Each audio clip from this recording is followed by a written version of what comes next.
Tahun 1759 di sebuah pulau yang dikuasai oleh bangsa Prancis, terbentang luas perkebunan tebu. Sejak matahari belum terbit, puluhan orang kulit hitam sudah dipaksa bekerja di sana. Mereka bergerak di bawah terik panas, tubuh lelah, berpakaian compang-camping dan hidup tanpa kebebasan, tanpa hak serta tanpa balas kasihan. Perkebunan itu dikelola oleh majikan, pemilik tanah yang memegang kuasa penuh atas segala urusan dan nyawa para pekerjanya. Suatu hari, majikan memanggil Mas Samba, seorang pekerja yang selama ini dianggap paling patuh dan dipercaya. Ia memberi perintah agar Mas Samba mengawasi kawan-kawannya supaya bekerja lebih giat, sebab panen besar akan dilaksanakan 2 minggu lagi, dan hasil harus memuaskan. Tidak boleh ada kegagalan sedikit pun.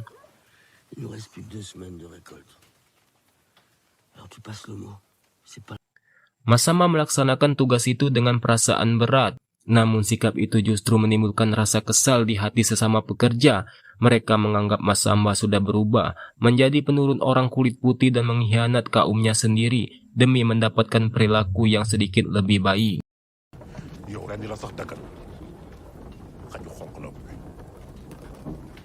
Putri satu-satunya Mas Samba yang bernama Mati sudah tak sanggup lagi menahan penderitaan.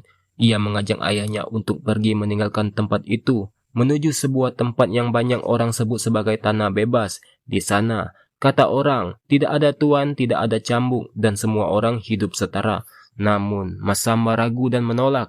Baginya, tanah bebas hanyalah cerita pengantar tidur, dongeng yang tidak terbukti keberadaannya.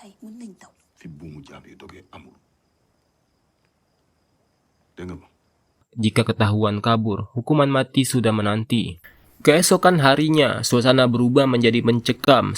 Sepasang suami istri tertangkap saat berusaha melarikan diri. Sebagai peringatan untuk semua orang, kedua dihukum dengan sangat kejam di hadapan pekerja lain.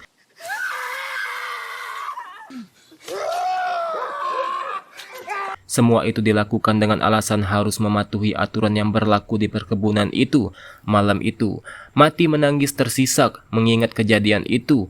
Ia kembali memohon kepada ayahnya agar segera pergi sebelum mereka juga bernasib sama.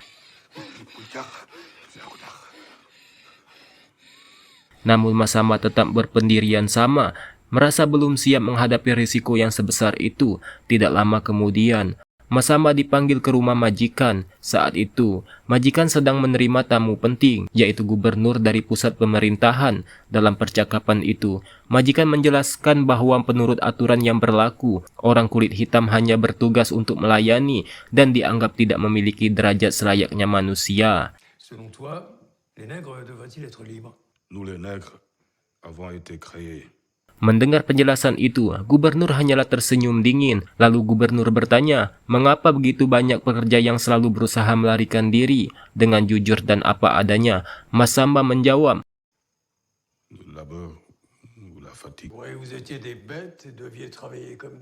bahwa mereka merasa sangat lelah karena bekerja siang dan malam tanpa henti, serta makan yang kurang layak. Jawaban itu justru membuat gubernur marah besar. Ia menyatakan bahwa orang seperti mereka tidak berhak mengeluh lelah karena kedudukan dianggap tidak lebih tinggi dari hewan. Akibatnya, Mas Samba langsung diusir keluar ruangan. Majikan segera memutuskan untuk mencabut segala keistimewaan yang selama ini diberikan kepada Mas Samba.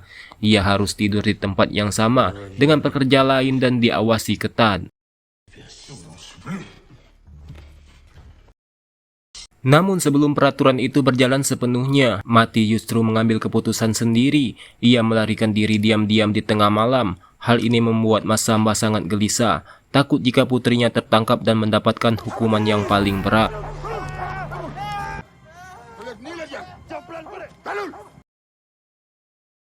Keesokan harinya, majikan memerintahkan anak buahnya untuk mencari orang yang ahli melacak jejak demi menemukan Mati. Juan, putra majikan, meminta izin untuk ikut serta dalam pencarian. Ia juga berpesan agar jika Mati tertangkap, ia harus dihukum mati sebagai contoh. Mendengar permintaan itu, majikan menyetujuinya. Mas Samba diinterogasi dan dipukuli agar mau memberitahu kemana putrinya pergi, namun ia tetap bungkam.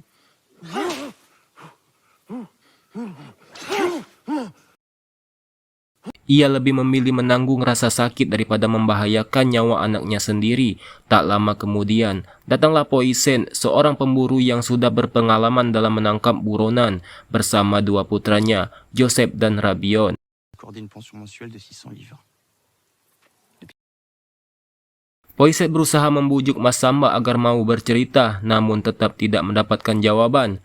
Keadaan berubah ketika rubah sahabat dekat mati, diancam akan dibunuh.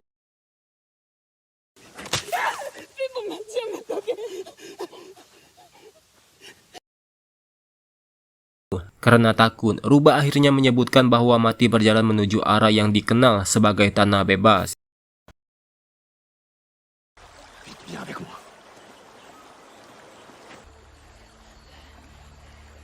Il m'a épargné.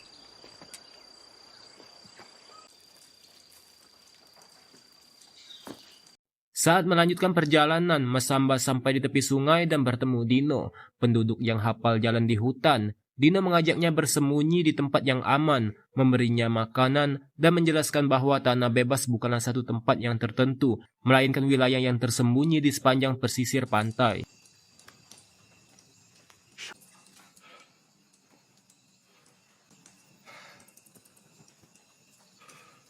Keesokan harinya, Rabiot memutuskan untuk pulang dan tidak ikut melanjutkan pencarian. Ia merasa apa yang mereka lakukan tidak benar. Keputusan itu membuat kakaknya Joseph marah, namun akhirnya ia tetap melanjutkan perjalanan bersama ayahnya. Reste ici. Tu m'abandonnes pour un nègre. T'as besoin de ta mère pour un nègre.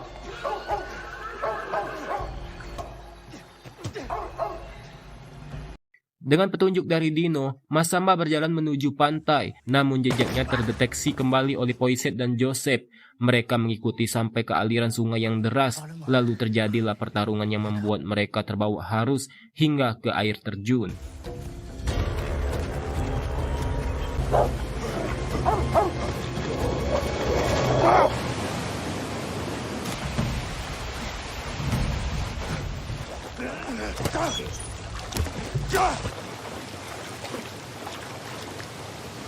Meski nyaris hanyut, Mas Samba berhasil selamat dan terus melangkah. Sampainya di pantai, Mas Samba tidak langsung menemukan Mati, melainkan melihat beberapa orang yang tergeletak lemah karena kelelahan.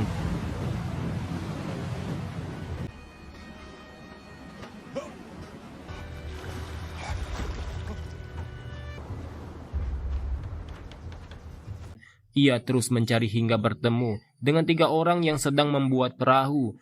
Mereka menyarankan agar Mas Samba memeriksa gua-gua di tebing karang. Di dalam salah satu gua itulah akhirnya Mas Samba menemukan Mati.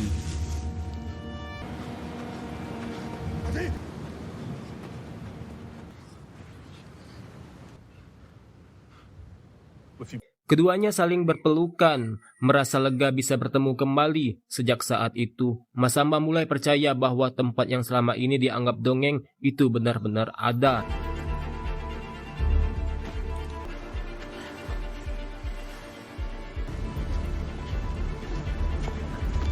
Mereka melanjutkan perjalanan dengan hati-hati, menghapus jejak kaki, tidak mudah dilacak. Saat malam tiba dan hujan turun lebat, Mas Samba berhenti sejenak untuk memohon kekuatan kepada leluhurnya. dooleel ma dimbali ma jàmmarloog samay noon. Ia merasa hujan itu sebagai pertanda baik. Ketika Poisson dan Joseph menyusul, Mas Samba menyerang secara tiba-tiba dalam kegelapan. Terjadi pertarungan yang sengit.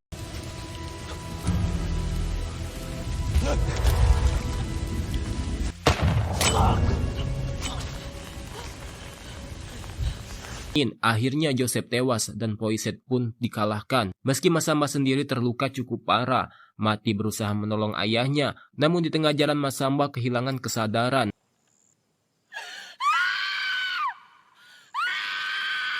Teriakan Mati meminta tolong terdengar oleh sekelompok orang yang tinggal di atas bukit. Mereka segera turun dan membawa Mas Samba ke tempat tinggal mereka.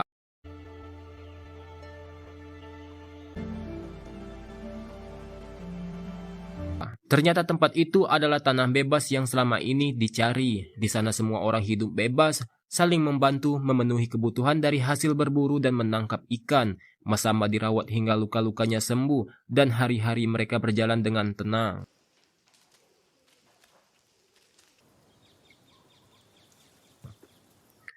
Namun kedamaian itu tidak berlangsung lama. Beberapa waktu kemudian, pasukan yang dikirim gubernur datang dengan jumlah yang banyak dan membawa senjata lengkap.